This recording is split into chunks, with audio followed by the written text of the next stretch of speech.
If you haven't watched the part 1 yet, stop right now. The link is in the description below. You need to see how June and Amara met, how that tattoo started everything, because what I'm about to tell you won't make sense without it. 6 months pregnant, and Amara finally understood what people meant when they said love could destroy you. She stood at the edge of June's pool, the same pool where her silk robe had drifted into the water 18 months ago, where his eyes had locked onto the tattoo on her ribcage, where everything had started. Her hand rested on the curve of her belly, feeling the flutter of movement inside. Their baby. The living proof of an obsession so complete it had consumed every rational thought she'd ever had. June's child growing inside her body felt like a brand. Permanent. Inescapable. The afternoon sun turned the water into liquid gold, but Amara couldn't see its beauty. She could only see the woman standing on the opposite side of the pool. The woman who'd given birth to her 30 years ago and then vanished. The woman who'd been watching from the shadows all this time. Her mother. You're wondering why I'm here. The woman's voice carried across the water, smooth and controlled. Nothing like Amara had imagined during all those years of wondering. You're wondering how long I've known where you were. Amara's throat tightened. How long? Always. A single word that shattered everything. I've always known exactly where you were, darling. Every foster home. Every apartment. Every decision you made that led you here. The baby kicked hard against Amara's ribs. She pressed her palm flat against the spot, trying to calm the frantic movement. Trying to calm her own racing heart. June doesn't know you're here, Amara said. It wasn't a question. Her mother smiled. The expression held no warmth.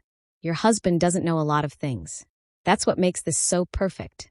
The word husband sounded wrong coming from this stranger's mouth. June was hers. The man who'd claimed her body with a possessiveness that should have terrified her, but instead made her feel alive for the first time in her life. The man who'd murdered 3 people last month because they'd looked at her the wrong way. The man whose hands could be brutal and gentle in the same breath, whose darkness matched something broken inside her own soul. What do you want? Amara's voice came out steadier than she felt. To give you a choice. Her mother moved closer, circling the pool with deliberate steps.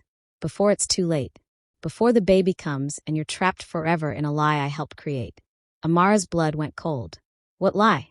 You think your meeting was fate? That silk robe drifting into this pool. June seeing your tattoo, recognizing the symbol. Her mother laughed, and it sounded like breaking glass. I orchestrated everything. Every single moment that made you fall in love with him. No. The word screamed through Amara's mind, but she couldn't force it past her lips. The tattoo itself, her mother continued, voice sharp as a blade. I had it placed on you when you were 16, during that rebellious phase at the foster home. Do you remember? The older girl who took you to her tattoo artist friend. Amara remembered. She'd thought it was her choice, her rebellion, her claim to an identity when she had nothing else. She worked for me. The symbol, it's not random. It's a Choi family crest. Ancient.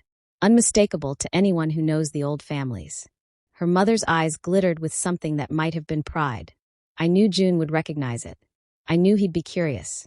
Men like him can't resist a mystery, especially one marked on beautiful skin. The pool water rippled in the breeze. Amara watched the patterns shift and reform, wishing she could dive into that water and disappear. Wishing she could rewind 18 months and make different choices. But she couldn't imagine a world where she hadn't met June, couldn't imagine not knowing the weight of his body pressing her into silk sheets, the dark rasp of his voice against her ear, the way he looked at her like she was salvation and damnation wrapped in one package. You're lying. The words came out weak. Your father was Mateo Kong. Her mother delivered the information like a death sentence, which makes June your second cousin. The Kongs and the Parkers, June's mother's family, they're connected through blood going back 4 generations. Amara's knees threatened to give out. She locked them, refusing to show weakness. That's not possible. Mateo was the love of my life. We had one night together. One perfect night before his family found out I was a Choi. Before they separated us. Her mother's voice cracked for the first time, revealing something raw underneath. 9 months later, I gave birth to you. Alone. Terrified. I gave you up because I thought it would keep you safe from the war between our families. The baby moved again, slower this time. Amara pressed both hands against her stomach, feeling tears burn behind her eyes. But I never stopped watching. her mother said softly. Never stopped planning. When I learned June Parker had risen to power, when I saw how dangerous he'd become, I knew I had my weapon. I'm not a weapon. You're exactly a weapon, darling. The perfect one. Beautiful enough to make him obsessed. Strong enough to survive his darkness. Connected enough by blood to make the relationship forbidden, scandalous, powerful. Her mother's voice turned cold again. I shaped you for this. Guided you to that charity gala where you'd meet him.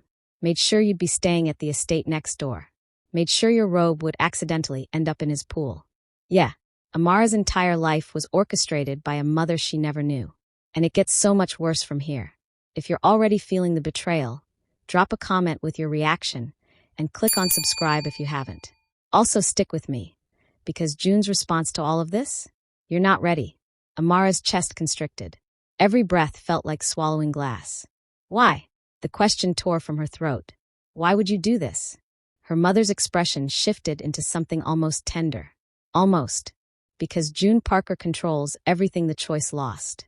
Territory, power, respect. It all belongs to him now. The Parkers and their allies destroyed my family 40 years ago. Your father's family helped them do it. So this is revenge. This is justice. Her mother moved closer still. Close enough that Amara could see the lines around her eyes, the gray threading through dark hair. And it's working better than I ever imagined. June didn't just want you. He became addicted to you. I've watched him turn into something even more dangerous because of his obsession. He's made enemies protecting you, alienated allies, weakened his position. The words landed like physical blows. Amara thought about the past 18 months. The bodies, the bloodshed, the way June's lieutenants had started looking at him with concern instead of loyalty. 3 weeks ago, he'd executed his own cousin for making a crude comment about Amara's pregnancy. His second-in-command had quit the next day. She'd thought it was love, devotion, the proof that what they had was real, not just the dark obsession everyone whispered about. You wanted him to fall apart, Amara whispered. I wanted him to fall so completely in love that he'd sacrifice everything. Her mother's voice carried satisfaction now. And he has. For you. Because of you. The mighty June Parker, brought to his knees by a woman who shares his blood. Amara's hands trembled against her belly. The baby had gone still inside her, as if sensing the moment's gravity. As if already understanding that the world it would be born into had just collapsed. Does he know? Amara forced the words out. About the blood connection? Not yet, but he will soon. I've made sure of it. Her mother tilted her head, studying Amara like a fascinating experiment. I have documents, DNA evidence, proof that will destroy any claim your marriage has to legitimacy. Proof that your child, she gestured to Amara's belly, is the product of an incestuous relationship between second cousins. Nausea rolled through Amara's stomach. She turned away, focusing on the water, trying to breathe through the sick feeling.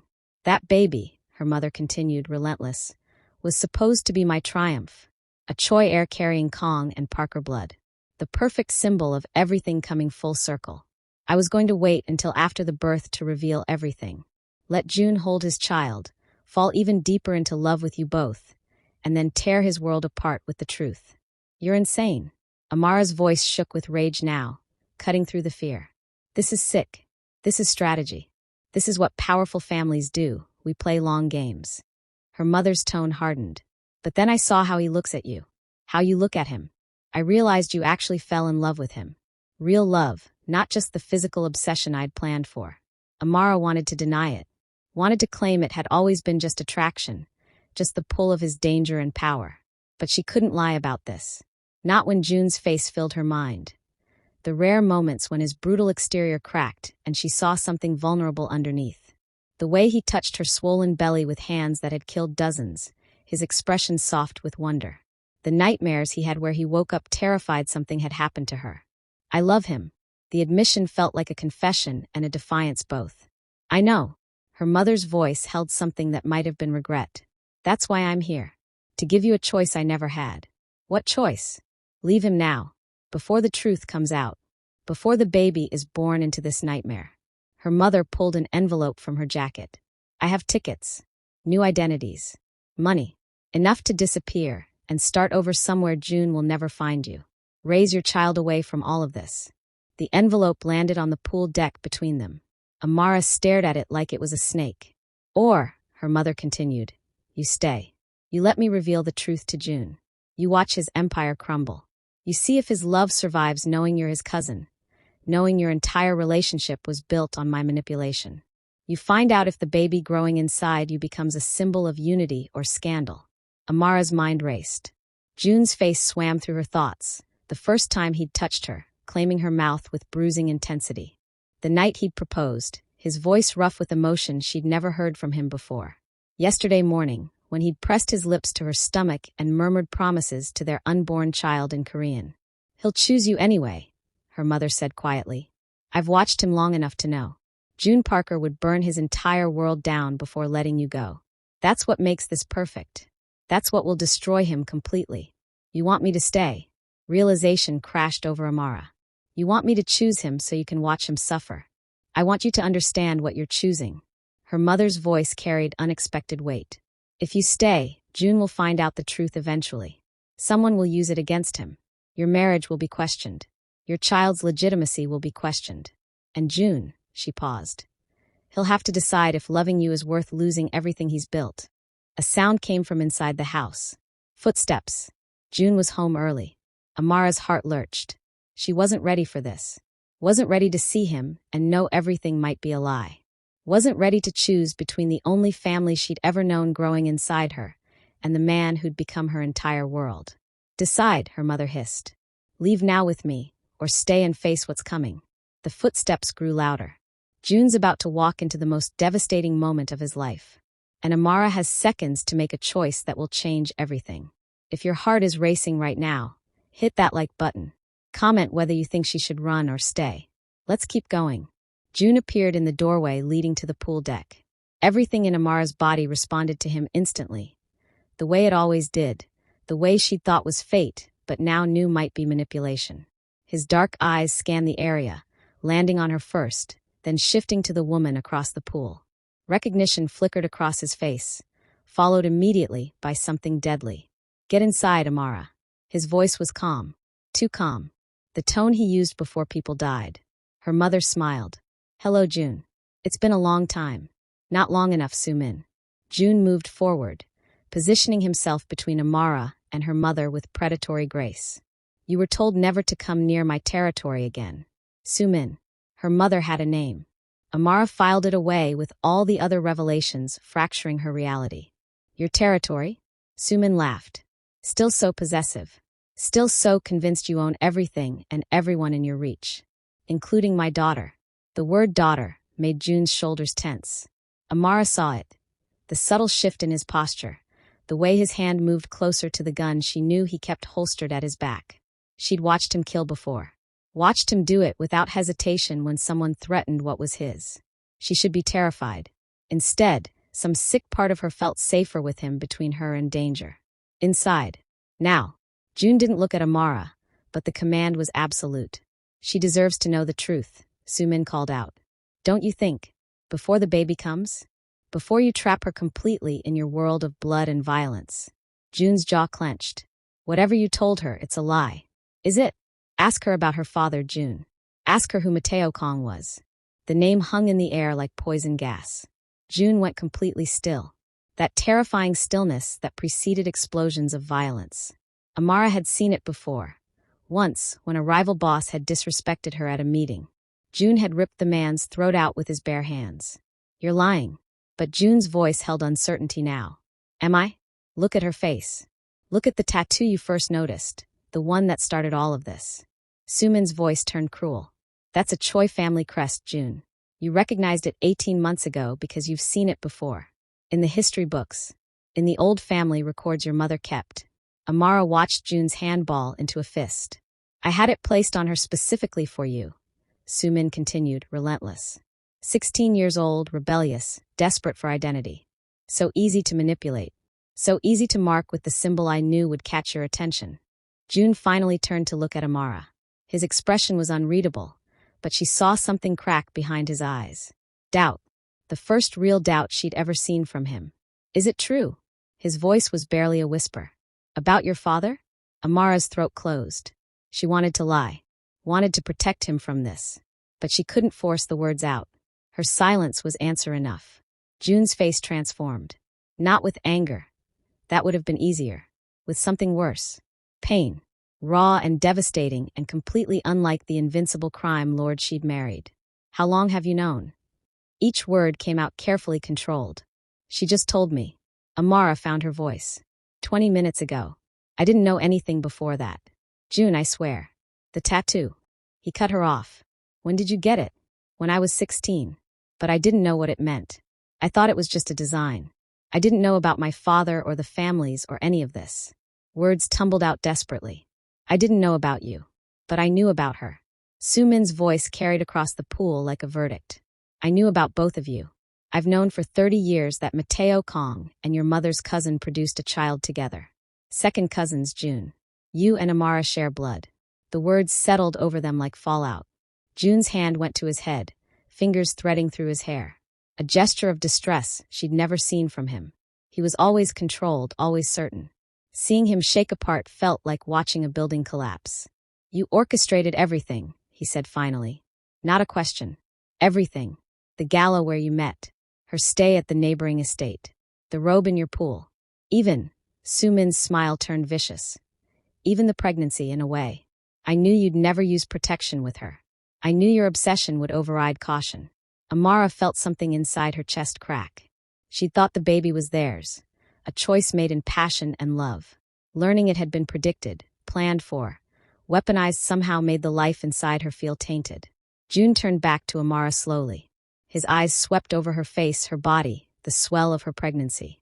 She couldn't read his expression anymore. Couldn't tell if he was looking at her with love or hatred or something worse, indifference. Did you know? The question was soft. Deadly soft.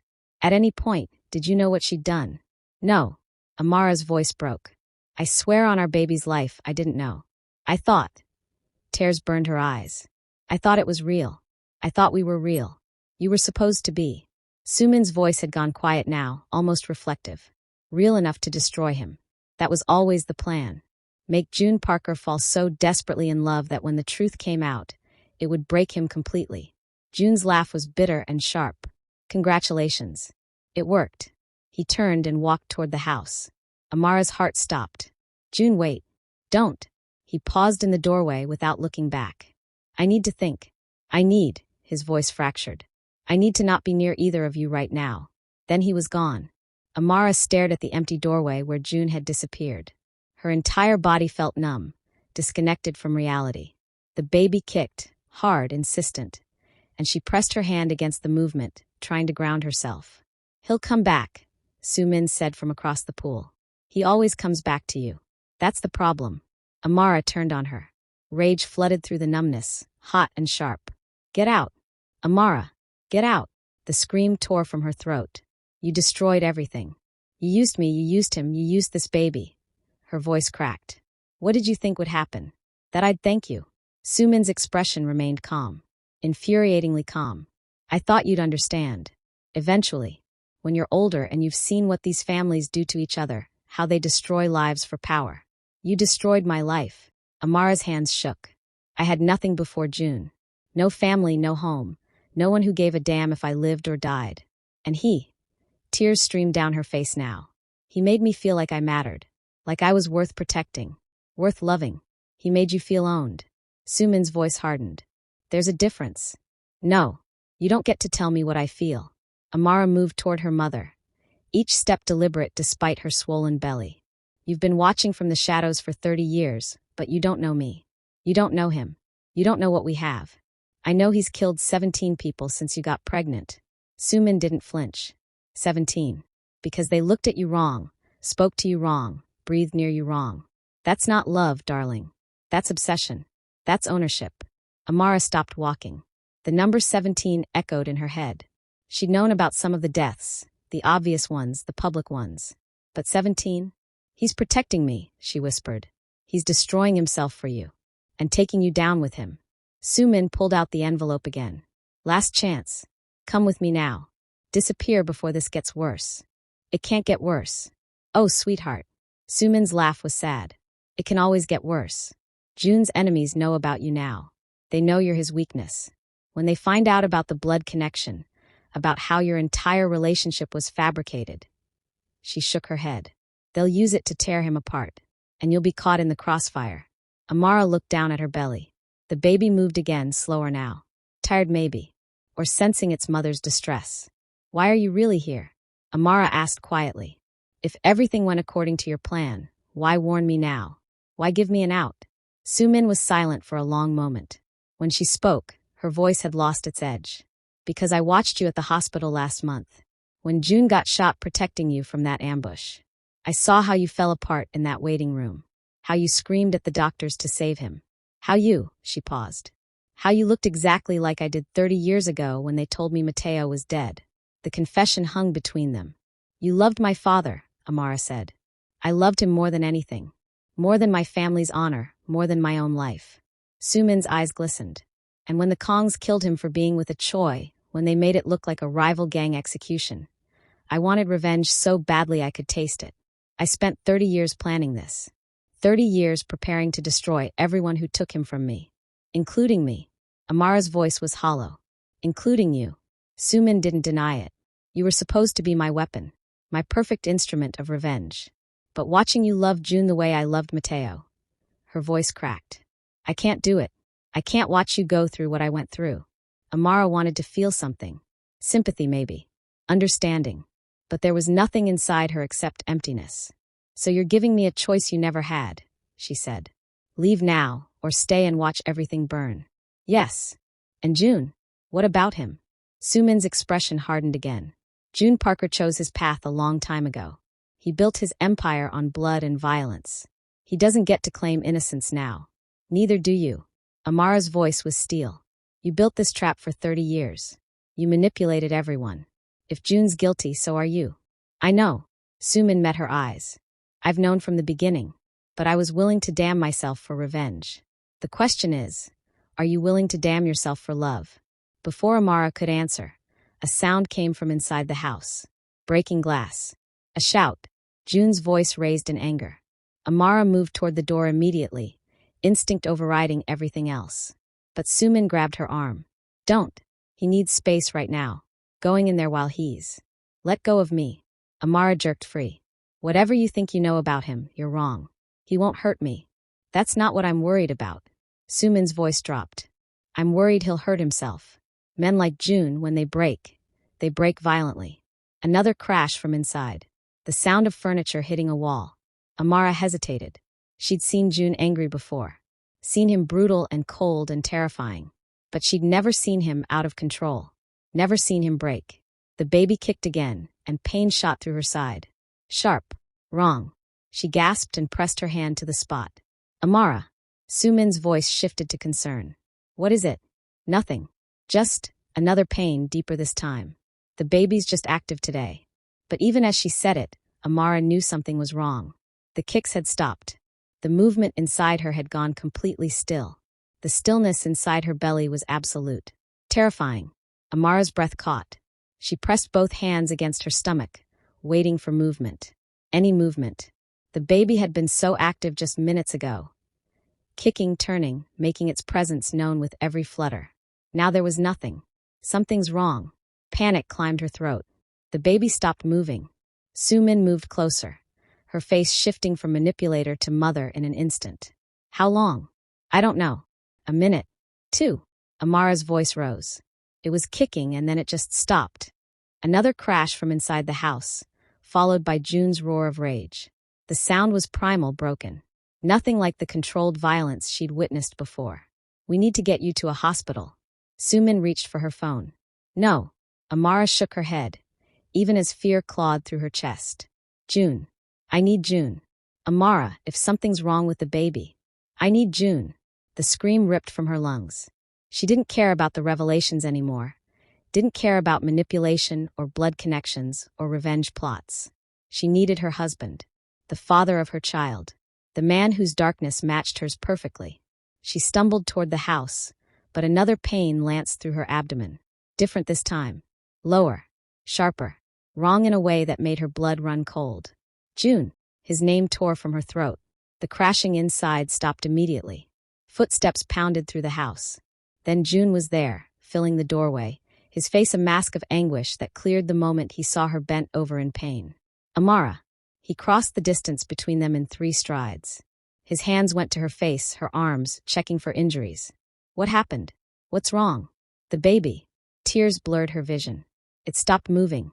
And I'm having pains, June, something's wrong. His expression transformed. The broken man from moments ago vanished, replaced by the controlled predator she recognized.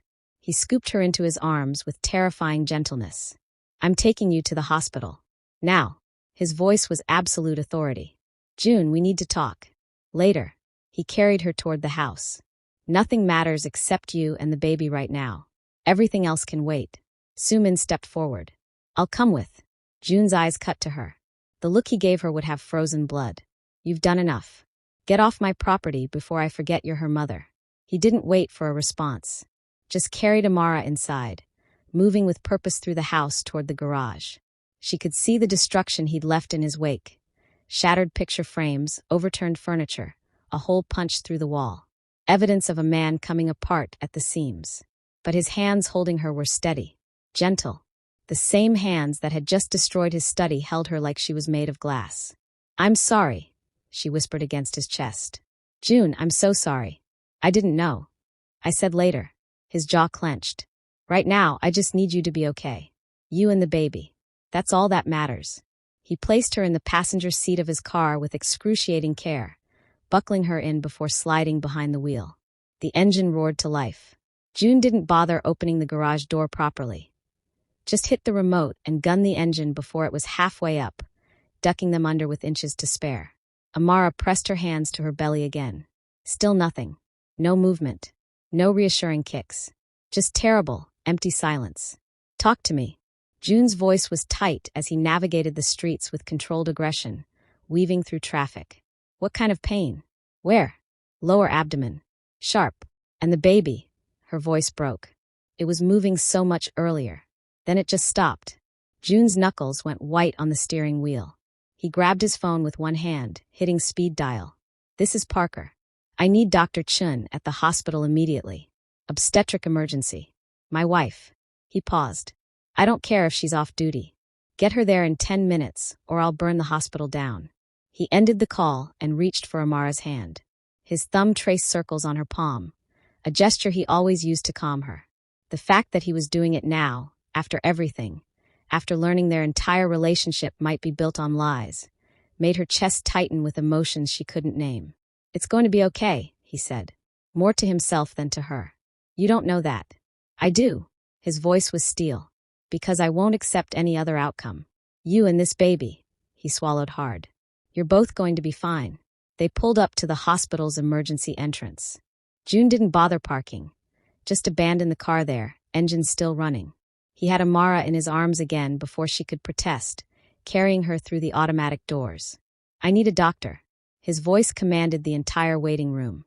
Now, medical staff converged immediately. June's reputation preceded him. Nobody made him wait for anything, not when his tone promised violence. They tried to take Amara from his arms. He refused, carrying her straight to the examination room himself, only setting her on the bed when the doctor, a small woman with steady eyes, gave him a look that said she wouldn't be intimidated. Mr. Parker, I need you to step outside while I examine. No. His voice was flat. Final. Dr. Chin sighed. Then stand in the corner and don't interfere. June moved to the corner, but his eyes never left Amara. She could feel his gaze on her like a physical touch, protective and possessive even now. The doctor lifted Amara's shirt, pressing a cold gel to her swollen belly. The fetal monitor came next, electrodes placed carefully, the machine humming to life. Silence filled the room. No heartbeat sounds. No reassuring whoosh whoosh whoosh that had filled their previous appointments.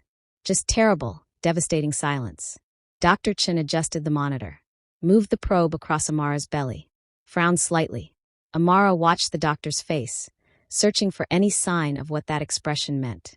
Hope, fear, anything. But Dr. Chen's professional mask remained perfectly in place. Is there a heartbeat? June's voice came from the corner. Rough, desperate. Give me a moment. Dr. Chin moved the probe again, pressing harder into different positions on Amara's stomach. Each second of silence felt like an eternity. Amara's own heart hammered so hard she thought it might break through her ribs. She focused on breathing, in out, trying not to spiral into the panic clawing at her throat. June moved. She heard him take a step forward, saw Dr. Chen's hand come up in a silent command to stop. He obeyed, but barely. The tension radiating from him filled the entire room. Then a sound.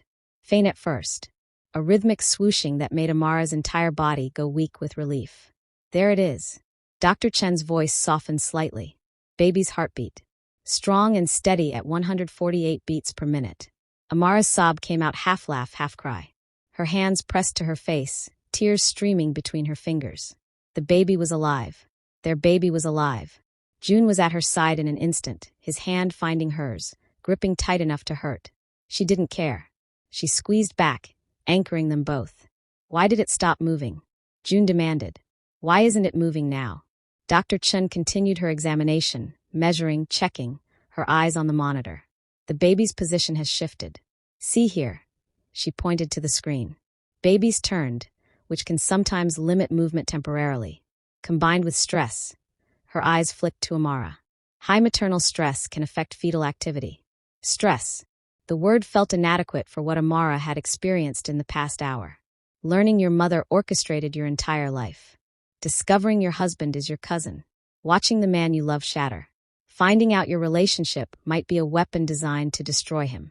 Yeah, stress was one word for it. And the pain. Amara's voice was hoarse. Braxton Hicks contractions, most likely. Practice contractions. Dr. Chen moved the probe again. But given your history of anxiety and the current stress levels, I want to keep you overnight for observation. Make sure nothing progresses into actual labor. She's only 6 months along. June's voice was tight. Exactly why we're being cautious. Dr. Chen removed the probe, wiping the gel from Amara's belly with clinical efficiency. Premature labor is a real concern with this level of stress. You need complete bed rest for the next week minimum. No physical activity. No emotional upheaval.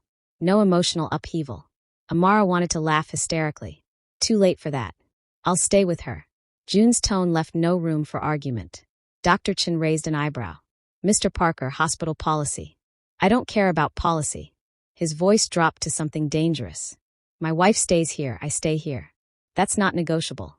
The doctor held his gaze for a long moment, then sighed. Fine, but you keep calm. Your stress affects her stress, which affects the baby. Understood. June nodded once. Sharp, controlled. Dr. Chen left to arrange the overnight room. The moment the door closed, silence descended. Heavy, suffocating.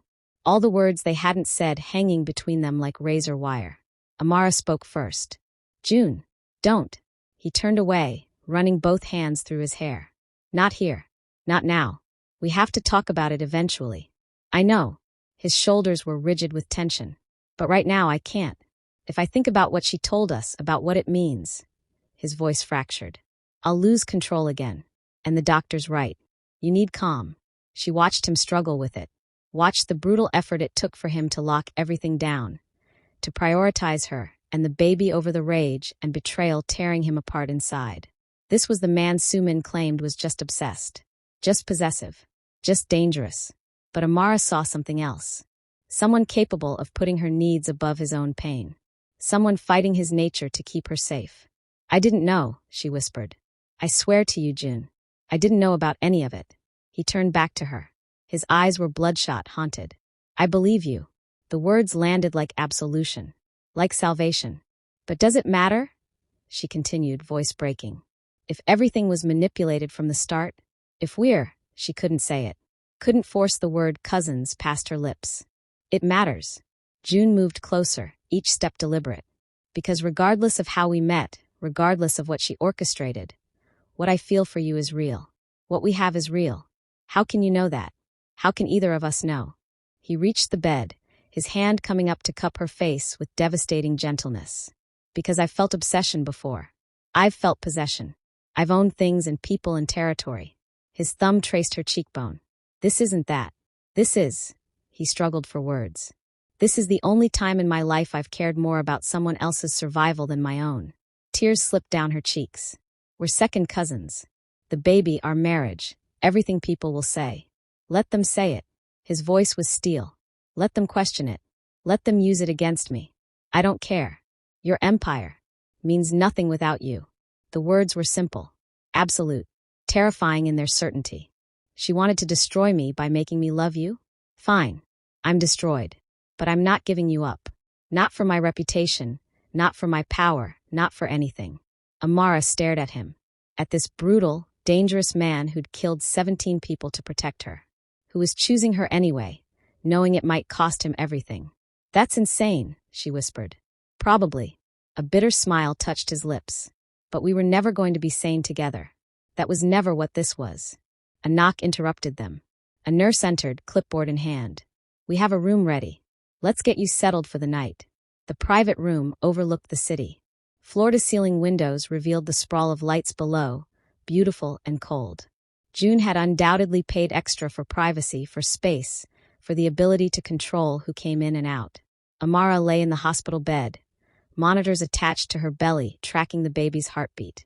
The rhythmic beeping filled the silence. Proof their child was still alive, still fighting despite everything. June stood at the window, backlit by city lights. He hadn't spoken since they'd arrived 20 minutes ago. Just positioned himself there like a sentinel, watching the world outside with unreadable eyes. You're thinking too loud, Amara said softly. He didn't turn. Trying to figure out my next move. Against my mother? Against everyone. His voice was flat. By tomorrow, this will be everywhere. Sumin won't keep quiet. She's had 30 years to plan this reveal. She'll want maximum impact. Amara's chest tightened. What will happen? My enemies will use it. Every rival family, every ambitious lieutenant, everyone who's ever wanted to take me down. They'll see this as weakness. Proof that June Parker can be manipulated.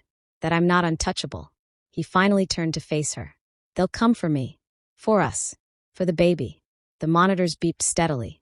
Amara placed her hand over the electrodes, feeling the baby's heartbeat under her palm. We could leave, she said quietly. Take my mother's offer. Disappear. June's laugh was sharp and humorless. You think I'd run? I think you might choose survival over pride. No. He moved toward the bed, each step measured. I don't run. I never have. And I won't start now, not even for you. The words should have stung. Instead, Amara felt oddly relieved. She didn't want the man who'd run. She'd fallen in love with the one who burned everything down rather than retreat. So what do we do? She asked. June sat on the edge of her bed, careful not to jostle her. We control the narrative. Release the information ourselves before someone else can weaponize it. Own it. Own that we're second cousins. That our marriage is. She struggled with the words. That people will call it incestuous? It's legal. His voice was matter of fact. Second cousins can marry in most places. It's not ideal for public image, but it's not illegal. We frame it as a Romeo and Juliet situation. Star-crossed lovers from warring families who found each other despite the blood feud. Amara stared at him. You've been planning this the entire time. I've been planning contingencies since we moved you to observation. He met her eyes. I told you, I won't give you up. That means I adapt. I strategize. I find a way to make this work. Even if it destroys your reputation, reputation can be rebuilt. His hand found hers. But I can't rebuild you. Or the baby. You're the only things that can't be replaced. The monitors beeped. The baby kicked. Finally, movement again. Amara gasped softly, relief flooding through her. It's moving, she whispered. June's entire expression transformed. His free hand moved to her belly, pressing gently against where she'd felt the kick. Waiting. Then the baby moved again, a flutter against his palm, and something that looked like wonder crossed his face. For a moment, they weren't a crime lord and a weapon crafted for revenge. They were just two people feeling their child move. Two people terrified and hopeful and bound together by something bigger than manipulation. I'm sorry. The words escaped before Amara could stop them. For all of this. For being what she made me. June's eyes snapped to hers. You're not what she made you. You're what you chose to become despite her. There's a difference. Is there? She orchestrated everything. The tattoo, the meeting even. Her voice dropped. Even the fact that I'd be someone you couldn't resist. She shaped me for you, June. Like a weapon designed for one specific target. Then she made a crucial mistake. His voice was soft but intense. Because weapons don't love their targets. Weapons don't carry their target's child and feel terror when it stops moving. Weapons don't look at me the way you're looking at me right now. How am I looking at you? Like you'd choose me even if it costs you everything. Like I'd choose you. He leaned closer, his forehead nearly touching hers. She wanted to create something that would destroy me. Instead, she created the only person I'd burn my entire world down to protect. Amara's breath caught. That's not rational. No, it's not. His lips quirked into something that wasn't quite a smile. But nothing about us has ever been rational. From the moment I saw you at that pool, from the first time I touched you, none of it made sense. I'm not the man who falls in love.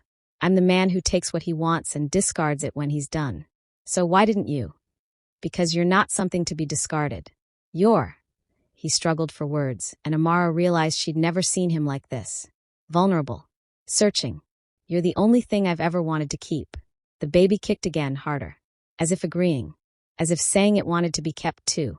A soft knock interrupted the moment. Dr. Chen entered, tablet in hand. Evening check. How are we feeling? Better. Amara's voice was steadier now. The baby's moving again. Good.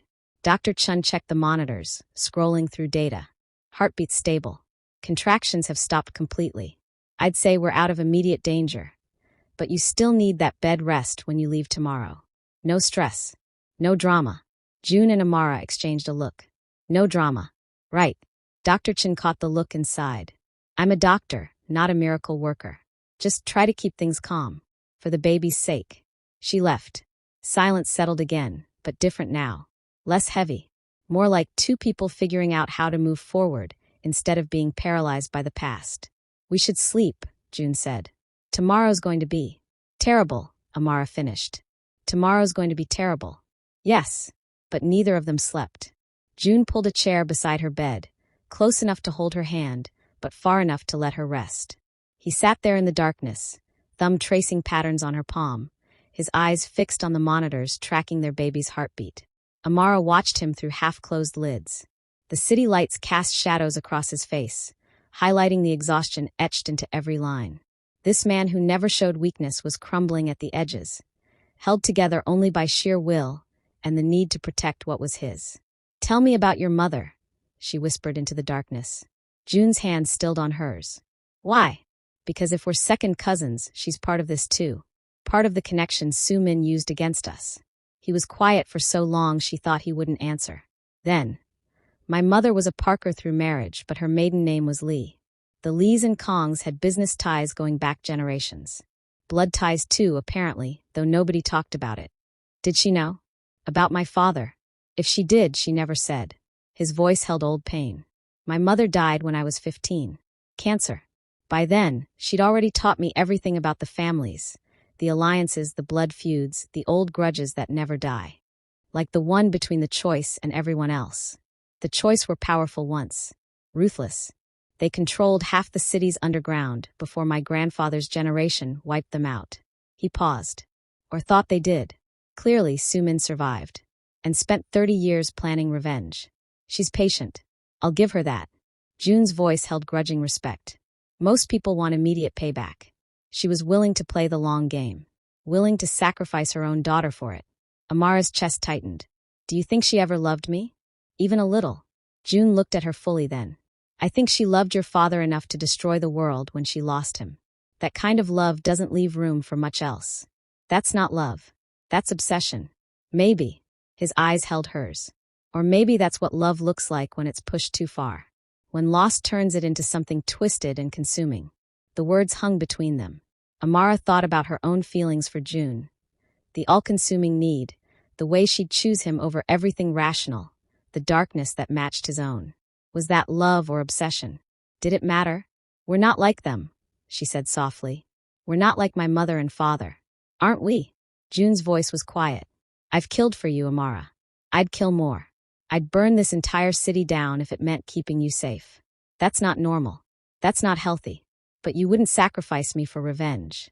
You wouldn't use our child as a weapon. No. The word was absolute. I wouldn't. Then we're different. She squeezed his hand. Whatever this is between us, it's ours. Not something she created. Not something anyone can take away. June brought her hand to his lips, pressing a kiss to her knuckles. The gesture was tender in a way that contrasted sharply with the violence she knew those hands were capable of. Tomorrow it starts, he said against her skin. The fallout, the attacks, everyone coming for us. I know. I need you to trust me. No matter what happens, no matter what you hear. Trust that I'm doing what's necessary to keep us safe. Something in his tone made her nervous. June, what are you planning? Whatever it takes. He met her eyes, and she saw the steel behind them. The ruthless crime lord who'd built an empire on calculated violence. I won't lose you. I won't lose the baby. So I'll do what needs to be done. That's not an answer. It's the only answer I can give right now. He released her hand, standing. Get some rest. I'll be right here. He moved back to the window, pulling out his phone. Amara watched him make a call, his voice too low to hear, but his posture rigid with purpose. Planning. Strategizing. Preparing for war. She should be terrified. Should be questioning whether she'd made the right choice staying with him. But all she felt was a strange sense of certainty. This man, with all his darkness and violence and possessive obsession, he was hers. And she was his. For better or worse. The baby kicked again. Strong. Insistent. Like it was telling her something. Amara closed her eyes, one hand on her belly, and tried to find peace in the rhythm of the monitors. Tried to pretend tomorrow wouldn't bring everything crashing down. Hours passed. June made call after call, his voice a low murmur of commands and threats and strategic planning. Building his defenses. Preparing his counterattacks. Doing whatever crime lords did when their world was about to explode. Sometime near dawn, Amara finally drifted into uneasy sleep.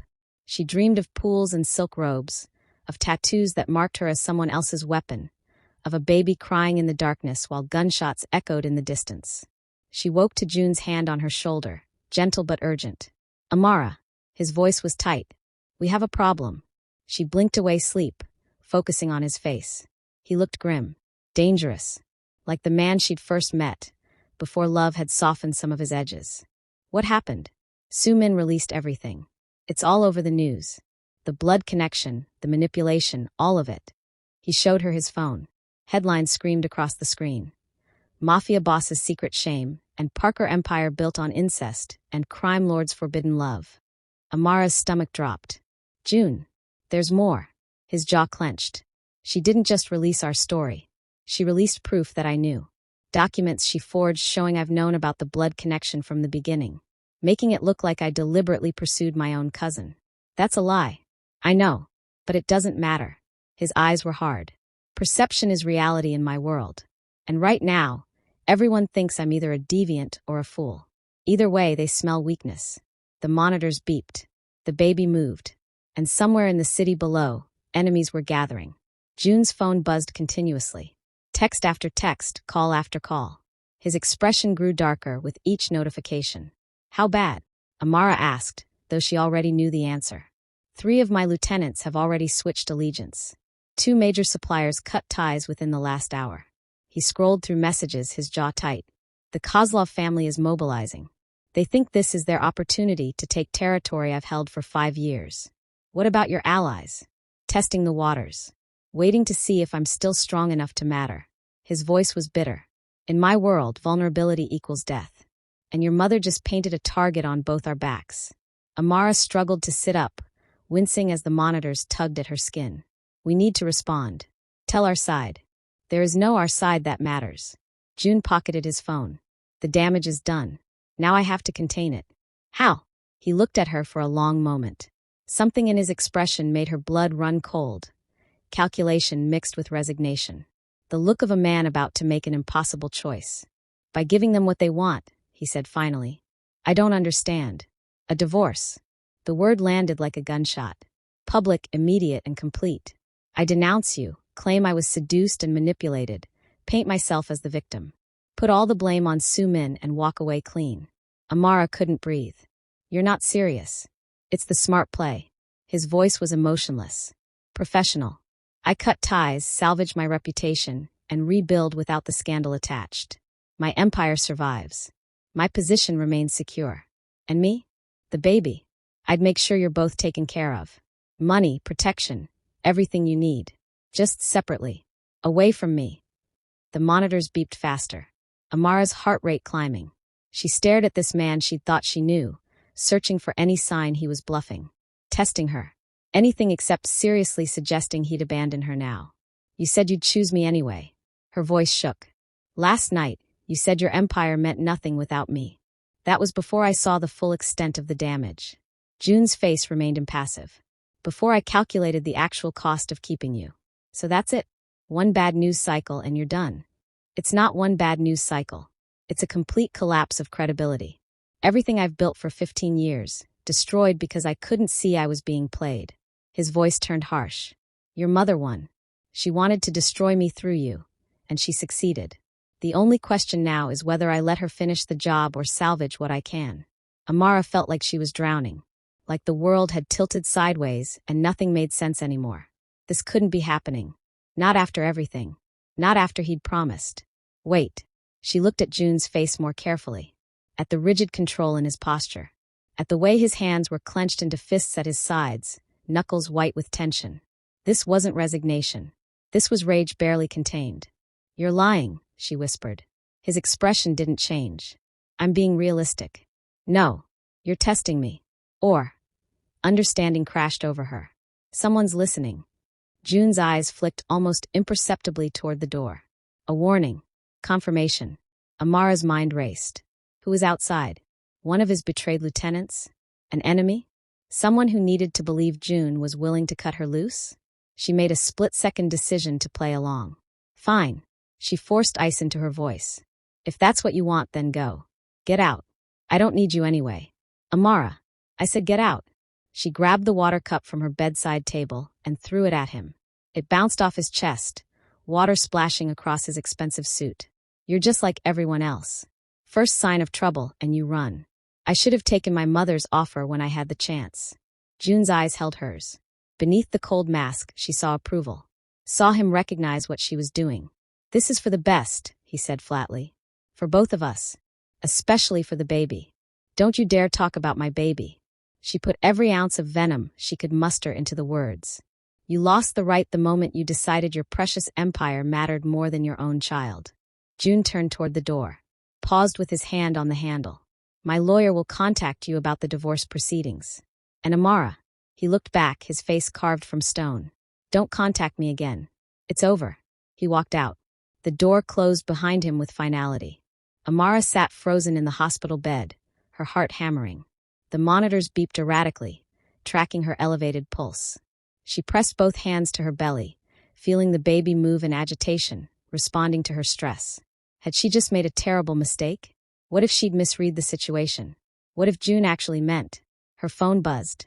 A text from an unknown number. Play along. Stay in hospital. Guards outside your door are mine. Don't trust anyone else. Jay. Relief flooded through her so intensely she felt dizzy. He hadn't abandoned her. This was strategy. This was June doing what he did best. Manipulating the board, controlling the narrative, making his enemies think they'd won while he planned his real move. Another text. I love you. This isn't over. Amara clutched the phone to her chest, tears streaming down her face. The baby kicked hard, as if it understood. As if it knew its father wasn't really gone. Voices filtered through the door. June's voice hard and cold. She's your problem now. I'm done cleaning up this mess. Another voice unfamiliar. Smart choice, Parker. Cutting the dead weight. Just make sure she doesn't cause more trouble. I have an empire to save. Footsteps retreated. Silence fell. Amara waited, every muscle tense. 1 minute. 2. 5. Then her phone buzzed again, they're gone. Stay put. I'm ending this tonight. She typed back quickly. What are you going to do? The response came immediately. Whatever it takes. Hours crawled by.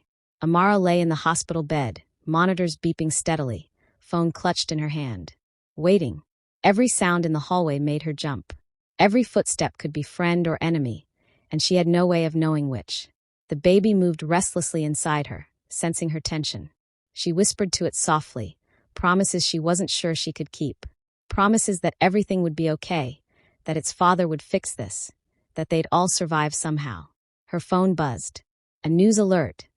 Breaking. Explosion at Parker Estate. Multiple casualties reported. Amara's blood turned to ice. Her hands shook so badly she almost dropped the phone. She pulled up the news article, her vision blurring as she tried to read through tears. A massive explosion rocked the Parker estate at approximately 8 p.m. this evening. Sources report multiple casualties, though names have not been released. June Parker's whereabouts are currently unknown. No. No. She tried calling June straight to voicemail. Tried texting. No response. The door to her room burst open. Amara's head snapped up, expecting enemies. Instead, she saw one of June's most trusted guards, Marcus, the man who'd been with him for 10 years. His face was grim, covered in soot and blood. "Mrs. Parker." His voice was rough. "We need to move you.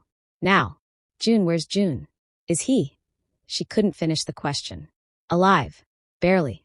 But there's no time. They're coming for you next." Marcus disconnected her monitors quickly, efficiently. The alarms started shrieking immediately. He ignored them, wrapping a blanket around her shoulders and helping her out of bed. "I can't leave without knowing. He gave me specific orders. If anything happened to him, I get you and the baby somewhere safe. No arguments." Marcus guided her toward the door. "There's a car waiting. Back exit. We have maybe 3 minutes before they realize you're gone." Amara's legs felt like water, but she forced them to move. Let Marcus lead her through the hospital corridors, past confused nurses and shouting doctors. Her mind screamed June's name over and over, a prayer and a curse and a desperate plea. They burst through a back exit into the cool night air. A black SUV waited, engine running. Marcus practically threw her into the back seat, climbing in after her and pounding on the partition. "Go. Now." The vehicle lurched forward. "Where are we going?" Amara demanded. "Somewhere they won't find you. Somewhere June set up months ago just in case." Marcus was checking his gun, his phone, constantly scanning the windows. He always had contingency plans. Even for this. What happened at the estate? Marcus's jaw tightened. Kozlov family made their move. Thought they could take him out while he was vulnerable. They were wrong. But the news said casualties. Kozlov's men. All of them. June. Marcus stopped, choosing words carefully. June fought back. Hard. But he took damage.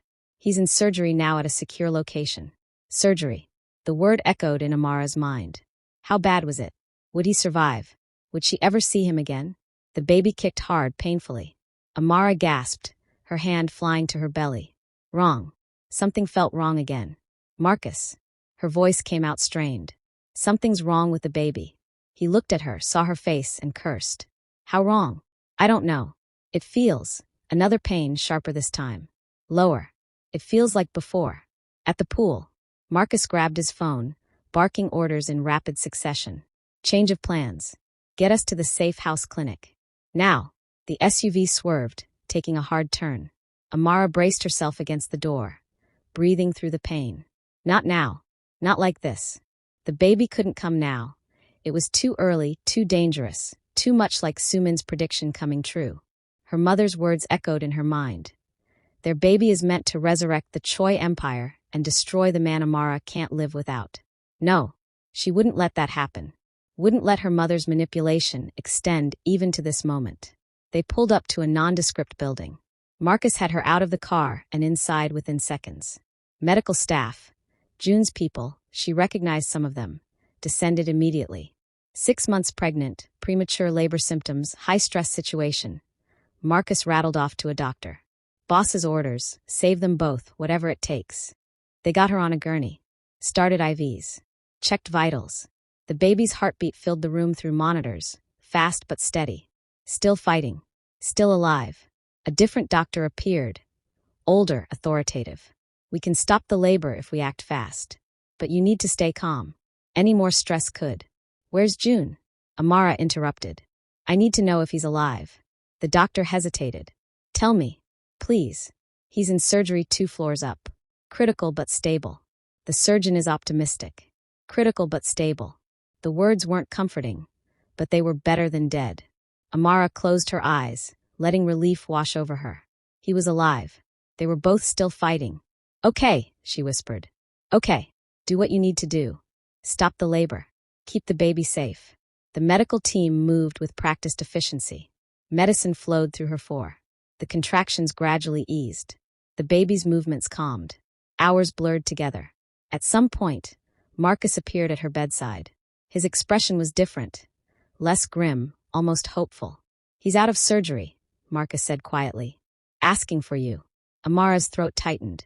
Can I see him? Doctor says you shouldn't move yet. But Marcus pulled out his phone, opening a video call. June's face filled the screen. Pale, bruised, bandaged, but alive. His eyes found hers through the camera, and something in her chest unlocked. Amara. His voice was rough, weak, but unmistakably his. The baby. Still inside me. Still safe. Still ours. Tears streamed down her face. You scared me. I scared myself. A ghost of his usual intensity flickered in his eyes. But it's done. Kozlov's finished. The others, they're falling in line. Fear works when loyalty doesn't. And us. June's expression softened despite the obvious pain. Still us. Still together. Still worth every consequence.